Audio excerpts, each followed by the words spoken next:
Super Bowl, the single greatest sporting event in the world. To earn the right to participate just once is a glorious achievement. Last season, the Washington Redskins became the first team since the '79 Steelers to play in 2 consecutive NFL championship games. Such an accomplishment truly indicates an uncommon level of superiority.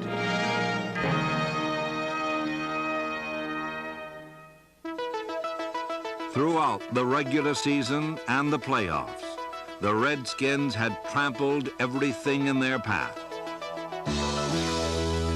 But on this Super Bowl Sunday, Washington's march through the NFL came to a halt.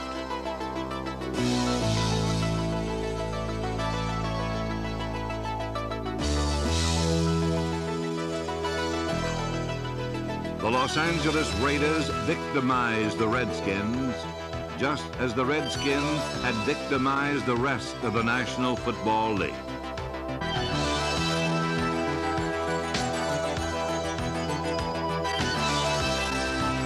A disheartening 38-9 loss ended one of the finest seasons in league history, a season in which the Redskins performed extraordinary feats that ordinary teams can only dream of.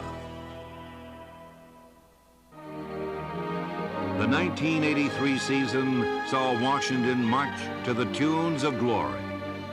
Every team wanted to defeat them, but the Redskins survived the NFL gauntlet. They finished with a 14-2 record, pro football's best, and scored the most points in NFL history. While the rest of the National Football League was striving for parity, this team proved once again that they are a cut above.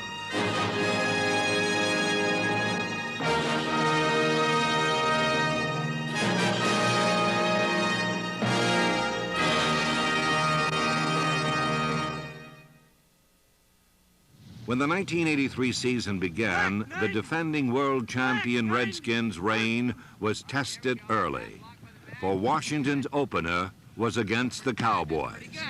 We've got to see if we can get back to the same emotional level that we had last year in the playoffs, and our fans and everybody there in our stadium, and see if we can get ready for this one. It is going to be a big game, but it's going to be 1 of 16, and it's not going to be any more important than coming back and winning the next week. But obviously, it's going to be an exciting way to start the year on Monday Night TV. Anxious to legitimize their Super Bowl season, the Redskins came out swinging.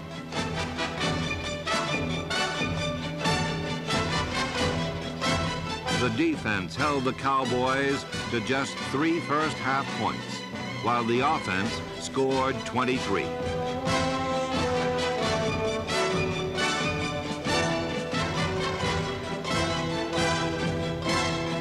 Just as it seemed the Redskins had proved they were king of the hill, the Cowboys sent them tumbling down.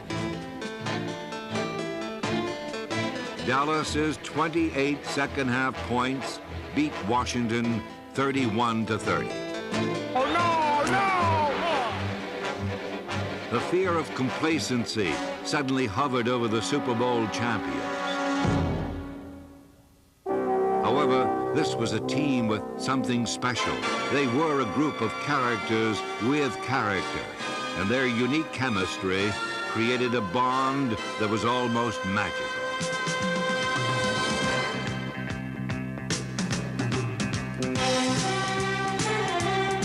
Dallas proved to be only a temporary detour, as Washington quickly got back into the fast lane with consecutive wins over the Eagles, Chiefs, and Seahawks. With a 3-1 record after 4 weeks, the Redskins' engines were revved up when they roared back into RFK Stadium to meet the Raiders.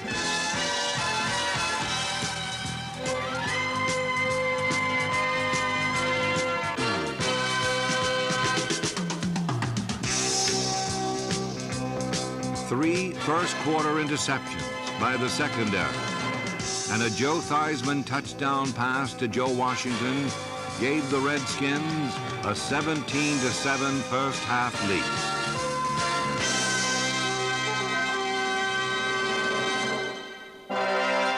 But it was the Raiders who went on the warpath in the second half.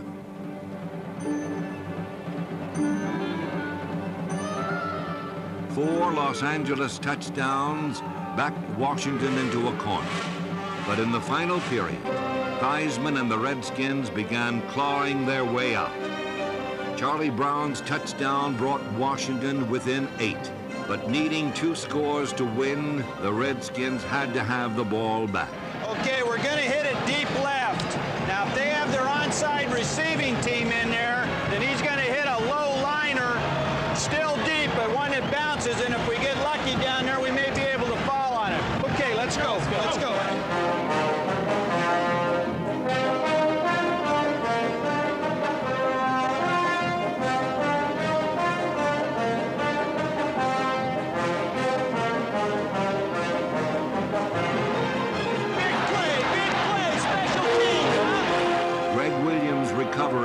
Led to a field goal, leaving Washington only a touchdown away from victory.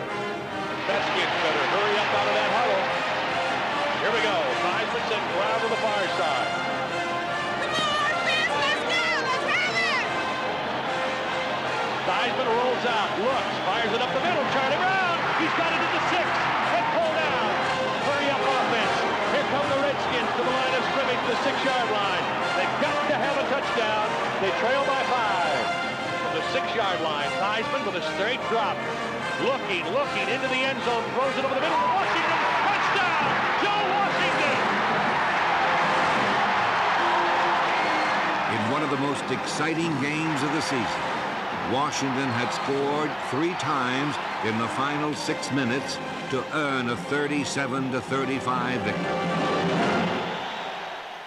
The special teams' key role in the win over Los Angeles was a testament to the Redskins' overall team strength.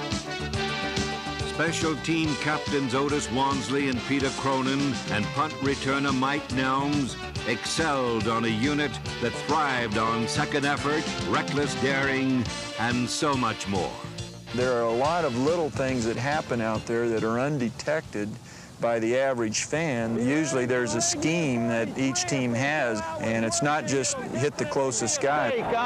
10-man middle switch, but be ready for spy if they get some. Spy! Spy! 10-man spy! Pooch alert! Hey, pooch alert! The strategy sounds foreign, but it's easily translated. This is going to be the throwback to Darryl.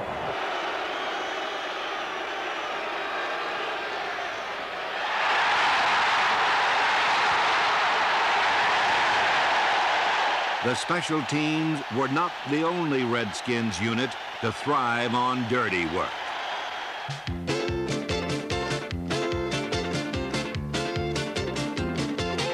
I love them hogs. I love them hogs. I love them hogs. Yeah, I love them hogs. Sing it loud, sing it clear, all the way another year. Everybody come and sing a cheer.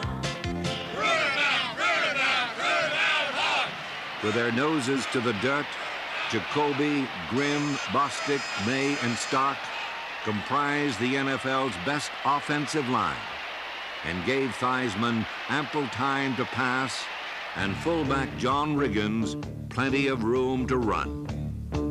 Riggins has been named an honorary groundhog, but number 44 is more akin to a bull, and in 1983, the NFL was his personal china shop. Riggins' straightforward, no-nonsense running style is also a reflection of his unique personality. I've never been a, rah-rah type of guy and a cheerleader type of fella. For me, it's business. I have a job to do, and I go out and do it the best I can. And when I'm not on the football field, I'm over on the bench, almost 90% of the time down by the oxygen tanks. In his 12th season, the Diesel still provided a breath of fresh air for the Redskin offense. The NFL's fifth all-time leading rusher scored a record 24 touchdowns in '83, but the big fullback does not want to be remembered for his statistics. Actually, if they were going to remember me by anything, I would like them to think that I always came to play on Sunday. I might do some goofy things during the week, but when Sunday rolls around and the ref blows a whistle, you can bet that I'll be playing. John Riggins epitomized the dominating power of the Redskins, for he, too, was a cut above. Sporting a 6-2 record at the season's halfway mark, the Redskins found the waters on the West Coast a little rough as they cast off in a game against San Diego. Joe Theismann rocked the boat early with the touchdown pass to wide receiver Virgil C., while punter Jeff Hayes hoisted anchor and set sail for the Charger end zone.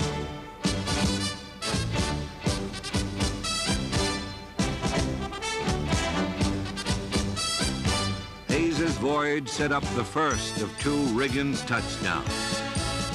Unfortunately for Washington, the Chargers kept the game close.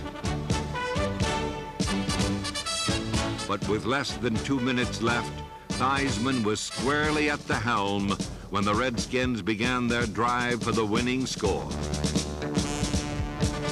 Theismann completed 5 of 7 passes to move Washington into field goal range with only seconds to go.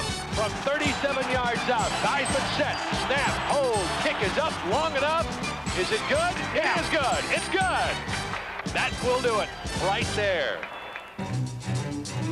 While some quarterbacks simply endure pressure, Joe Theismann consistently rises above it. 1 minute left in the game, and it's 3rd and 10, and everybody knows it's passed, and the defensive ends turn into werewolves. You either rise to that and can handle that, or you can't, and you should be in another business. Some quarterbacks can't handle that kind of pressure. Joe can, which is what makes him probably the best right now. Theismann's flair for the dramatic has earned him the nickname Hollywood, and number 7 is one star who doesn't require a stand-in.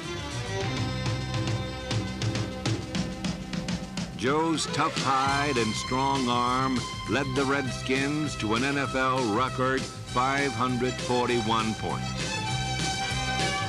While backs Nick Giaquinto and Joe Washington and receivers Don Warren, Rick Walker, Alvin Garrett, Art Monk, and Charlie Brown all relished Theismann's arm, the Hogs appreciated his other physical skills. Well, in the old days, when you had a quarterback like, say, Sonny Jurgensen, who would just drop back 5 yards, you know he wasn't going anywhere. The defense could key on that area of the field and attack it. When you have a mobile quarterback like Joe, and with mobile pocket concepts, it takes the pressure off you from that standpoint, and it puts the pressure on defense because they don't know where you're going to go. So they have to cover the whole field just on the odd chance that you might roll out. But there's another dimension to the game, but also just more exciting. The game is more fun. And the idea of this business is to have some fun. The Redskins had fun in 1983. They were a loose team, unified by contrasting identities. And nowhere was this more evident than on defense. Darrell Green, number 28, and Mark Murphy, number 29, were an odd couple who found success in the Redskins secondary. Green was a number 1 draft pick whose blinding speed helped him cover the entire field and earn a spot on the all-rookie team. While Green's quickness got him where he wanted to go, Murphy's 7 years of experience already had him there.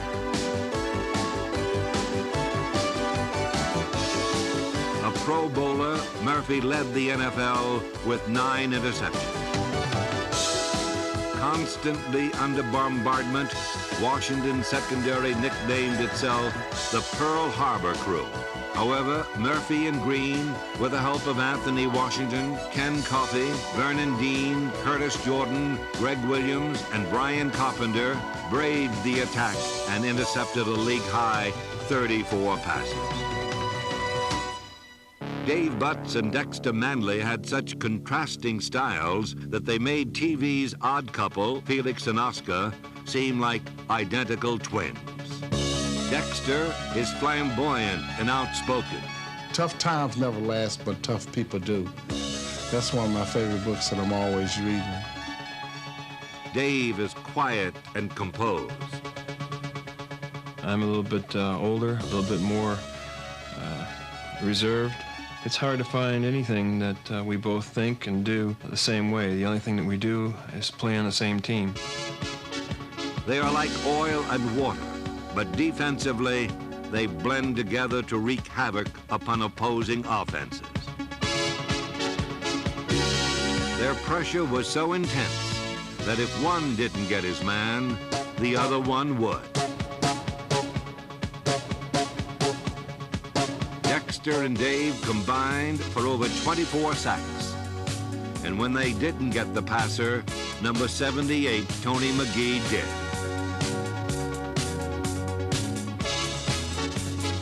Defensive pressure created opportunities that helped spur the Redskins' late-season push to the playoffs.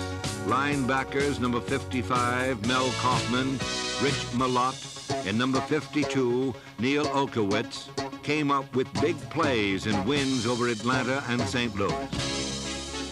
The stretch drive was also where Riggins was at his best. Rushing for 7 touchdowns against the Giants, Eagles, and Rams, Riggo helped boost the Redskins' record to 12-2 and set up a crucial Week 15 contest against the Cowboys.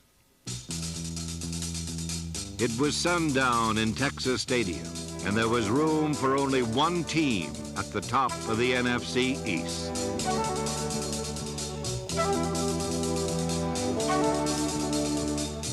Washington patiently waited for the Cowboys to make the first move. And when they did, the Redskin defense cut down Dallas where they stood. Washington's league-leading rushing defense limited Dallas to only 33 yards. Doomsday had arrived, all right, for the Cowboys.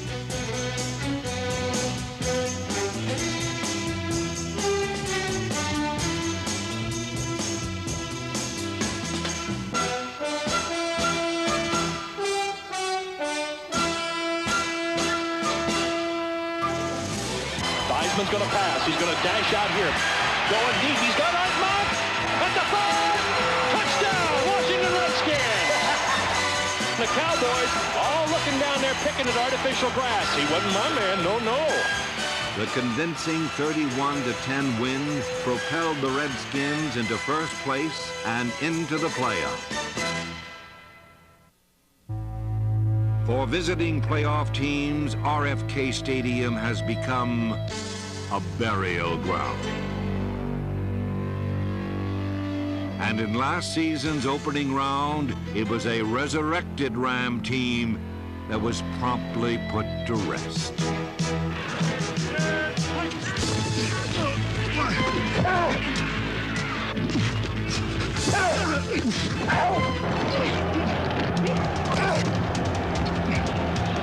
Ferragamo fires it out on the far side to Dickerson. Picked off. He's gone. It's 28, Darrell Green. Bye-bye. Race into the end zone. Everybody else was running full speed, and Darrell was just trotting. Vince Ferragamo was giving chase. That was really funny. That's not if you're Ferragamo. That's not so funny. Washington was so overwhelmed that not even a presidential pardon could have saved the Rams on this day. Back to Steisman, fires it near side, boom, right open at the 10. Bye-bye, touchdown, Washington Redskins. The Redskins crushed Los Angeles 51-7, but still there were those unimpressed with Washington's show of strength. I just don't believe that we will be in awe or terribly nervous about this. I think our players are eagerly looking forward to just finding out how good the Redskins are.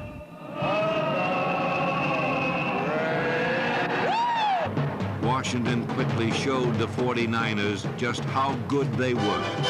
Riggins ran for his 6th straight 100-yard game in postseason play and scored 2 touchdowns.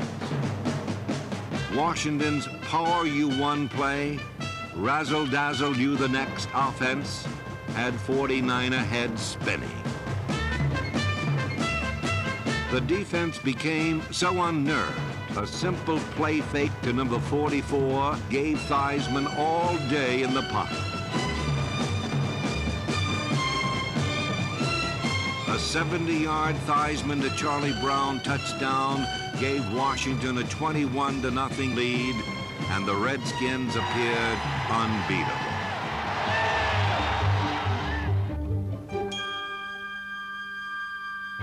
However, in the second half, the Redskins let their guard down, allowing the 49ers to sneak in some crucial blows.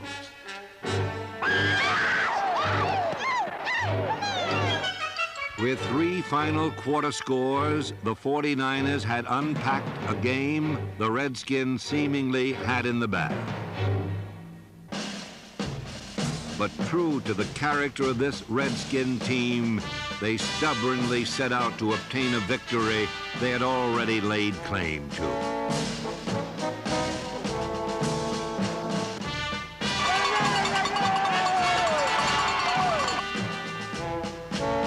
Washington's final drive wasn't pretty, but it got them where they needed to go.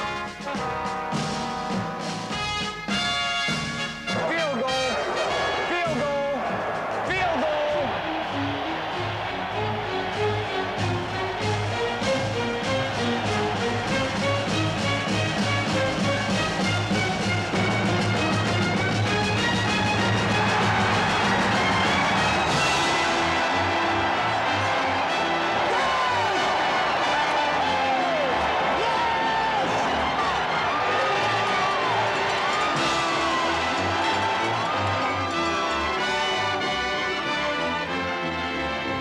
Redskins won their second consecutive NFC championship with a heart-pounding flair that typified their wondrous season. The pressure of a Super Bowl title had not unraveled this team as it had others before them. For the Redskins clung together in 1983 and not only survived a difficult challenge, they conquered.